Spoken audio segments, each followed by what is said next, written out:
मंच पर उपस्थित देसाई साहब, श्रीनिवास जी, अरविंद जी, लक्ष्य, सभी उपस्थित युवा डॉक्टर्स, मुझे बताया गया डॉक्टर साहब कि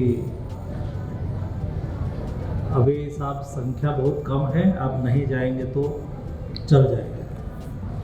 लेकिन मेरे मन में था कि लक्ष्य मेरा, मैं हेल्थ मिनिस्टर था तो मेरा एक चाहता युवा डॉक्टर था और उन्होंने एफर्ट करा है, वो सीखते हैं,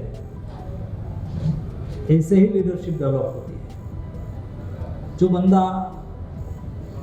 जीतने के ही लक्ष्य से काम करते हैं वो कभी हारते नहीं, या तो सफल होते हैं या तो सीखते हैं। वो सफल हो गया है, इसलिए मुझे आना पड़ा।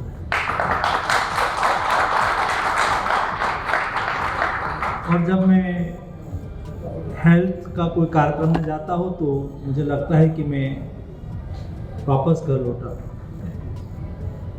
क्योंकि ड्यूरिंग कोविड क्राइसिस प्रधानमंत्री जी ने मुझे हेल्थ मिनिस्ट्री में काम करने का अवसर दिया था। आप जैसे देश के लाखों डॉक्टर्स के साथ उस वक्त मुझे संवाद करने का भी अवसर मिला था, काम करने का भी अवसर मिला था। हमारे देश में डॉक्टर्स की परिभाषा अलग है और हेल्थ की परिभाषा भी अलग है।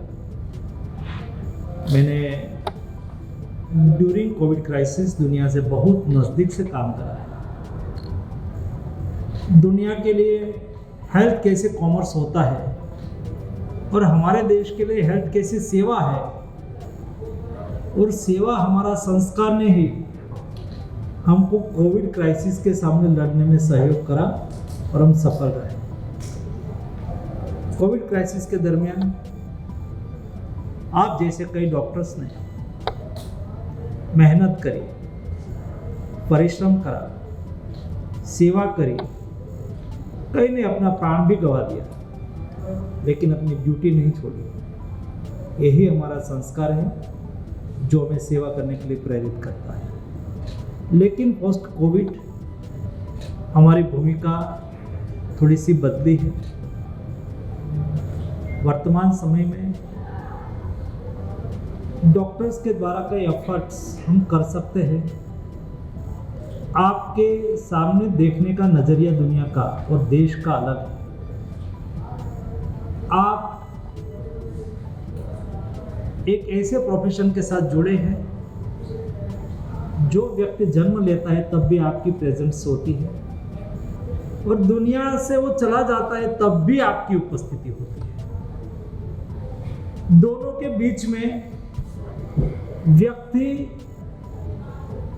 जब जिंदा होता है, काम करता है, तो और संभव सबसे ज्यादा उसका विश्वास डॉक्टर पर होता है। बोल दिया डॉक्टर साहब ने कुछ नहीं होगा, तो आधा दर्द वैसे ही चला जाता है। आप आस्था का केंद्र होते हैं और इसलिए हमें हमारे जीवन में ये मंत्र को लेके चलना होगा। हम डॉक्टर हैं, हमारा एक अलग, मैं तो उसको प्रोफेशन नहीं मानता हूँ, हमारी जिम्मेवारी है। जब देश ने 2047 में डेवलप्ड कंट्री बनने का लक्ष्य रखा है, तब एज ए डॉक्टर हमारी जिम्मेवारी, हमारी रिस्पॉन्सिबिलिटी, हमारा कर्तव्य और बढ़ जाता है, क्योंकि हेल्दी नेशन ही वेल्दी नेशन बन सकता है। हमें वेल्दी नेशन बनाना है, समृद्ध राष्ट्र बनाना है, तो हमें देश के नागरिक स्वस्थ रहे। लेकिन स्वस्थ देश के नागरिक रहे, उसके लिए डॉक्टर्स के द्वारा लिया गया एफर्ट सबसे ज्यादा कारगर हो सकता है। मैंने Sunday on cycle fit India के लिए मूवमेंट चलाई। आज भी मैं संडे देश के टीचर्स के साथ साइकिलिंग करके आया।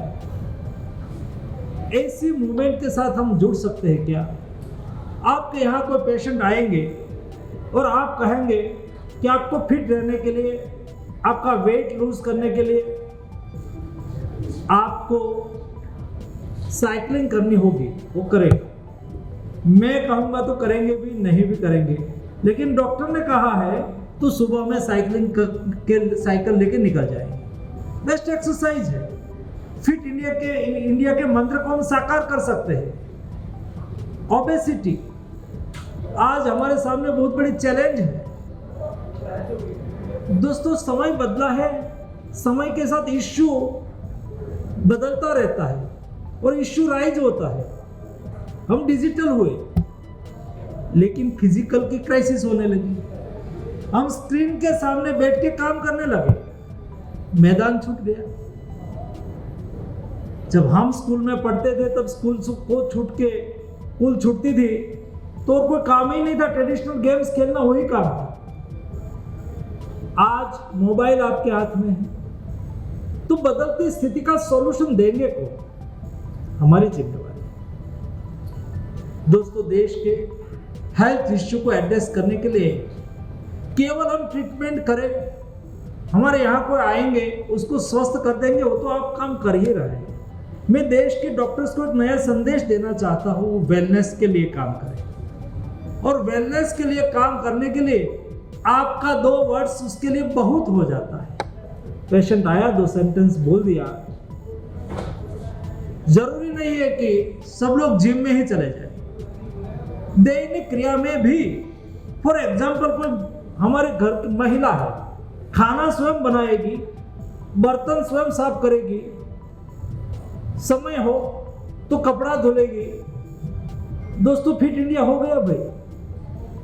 फिट इंडिया के लिए और कोई कुछ, आपकी ऑफिस नजदीक है, साइकिल लेके चले जाओ। मैं नहीं कहता हूं कि 5 किलोमीटर दूर जाना है, ट्रैफिक में जाना है तो साइकिल लेके जाओ, नहीं जा सकते। As a member of parliament में 5 साल तक साइकिल लेके आता था। एज ए मिनिस्टर भी मैं साइकिल लेके आता था। बाद में हर दिन आईबी की ओर से मेरे ऑफिस को कागज आ जाता था कि सम्मानीय मंत्री को मायालु ध्यान पे रखना कि साइकिल लेके ना आए, तो मुझे बंद करना पड़ा। तो एक समय, तो अभी क्या करूं मैं, तो मैंने साइकिल नहीं छोड़ी। और मैं साइकिल लेके पार्लियामेंट आता था, वो मैं फैशन के लिए नहीं आता था, मेरा फोटो छप जाए, मैं न्यूज में आ जाऊं इसलिए नहीं आता था, मेरा पैशन था। हमें पैशन बनानी होगी, और पैशन के लिए शायद फैशन बनानी हो तो भी हमें बनानी है। एक गरीब लोगों का व्हीकल ना बने, ये अमीर लोगों का व्हीकल बन चुका है। कितना फायदा है, कौन कहेंगे लोगों को। मैं मानता हूं कि ऐसी कॉन्फ्रेंस, ऐसे संदेश का माध्यम भी हो सकता है। हमारे कई ट्रेडिशनल ऐसे मूर्खे हैं जो हमें फिट इंडिया की ओर प्रेरता है। और इसलिए दोस्तों डॉक्टर्स सोसाइटी का एक ऐसा अंग है जो सारी बॉडी को इफेक्ट करता है, उसके बिना चलता नहीं है। लेकिन डॉक्टर का संदेश सभी को स्पर्श करता है। इसलिए एज ए डॉक्टर्स आप फिट इंडिया का संदेशवाहक बने, हेल्थियर नेशन का संदेशवाहक बने। आप विकसित भारत का प्रहरी बन सकते हैं। हमें विकसित भारत बनाना है, मेरी सबसे एज ए डॉक्टर मेरी सबसे ज़्यादा जिम्मेवारी है। देश के नागरिक कैसे स्वस्थ रहे, उसके लिए आपका एफर्ट आवश्यक है। मैं चाहूँगा कि जितनी भी संख्या में आप आज यहाँ मिले हैं, मैंने देखा आपने 2-3 टॉपिक तय करा है। संख्या कितनी हो महत्वपूर्ण नहीं है, किस काम के लिए इकट्ठे हुए हैं ये महत्वपूर्ण है। एक काम जिस विषय पर आप डिस्कस करेंगे उसका आउटपुट क्या है, कोई नया संदेश उसमें से निकल सकता है क्या, ये हम देने में सफल हो जाएंगे। तो दोस्तों मैं मानता हूँ कि नेशन के प्रति हमने अपना कर्तव्य का निर्वहन करा माना जाएगा। हमारी मांगे पूरी करो, ये तो स्लोगन बहुत चला, लेकिन मोदी जी ने कहा कि विकसित भारत बनाना है तो उसका रोड मैप देते हुए देश के नागरिकों को 5 प्रण लेने के लिए कहा था। हम विकसित भारत का संकल्प लेंगे। दूसरा, मोदी जी ने कहा था कि हम गुलामी के प्रतीकों को हटा देंगे। तीसरा प्रण दिलवाते हुए कहा था कि हम विरासत से प्रेरणा लेंगे। चौथा प्रण दिलवाते हुए 2022 15 अगस्त जब हम आज़ादी का अमृत महोत्सव वर्ष मना रहे थे, तो मोदी जी ने कहा था कि हम कदम से कदम मिला के एक सोच से आगे बढ़ेंगे। और लास्ट महत्वपूर्ण प्रण दिलवाते हुए 140 करोड़ की जनता को मोदी जी ने आह्वान करा था कि हम 140 करोड़ के नागरिक नेशन के प्रति हमारा कर्तव्य का निर्वहन करेंगे। हमारा कर्तव्य है नेशन के प्रति। हर व्यक्ति अपनी अपनी जगह पे, मैं मिनिस्टर हूँ तो मिनिस्टर के रूप में मेरा एक कर्तव्य है नेशन के प्रति। आप डॉक्टर्स हैं, डॉक्टर्स का एक कर्तव्य है नेशन के प्रति। आपके पास कोई पेशेंट आया, स्वस्थ रहना चाहिए। ये जितने दिन काम करेंगे उतना देश का उपार्जन बढ़ेगा, देश आगे बढ़ेगा। एक टीचर है, उसके मन में भाव होना चाहिए कि मेरे सामने बैठे हुए टीचर ये कल का भविष्य है, कल का भारत है। मैं उसको ऐसा निर्माण करूँ, ऐसा राष्ट्रभक्त तैयार करूँ तो ताकि वो आगे जाके देश के विकास में अपना कंट्रीब्यूशन करे।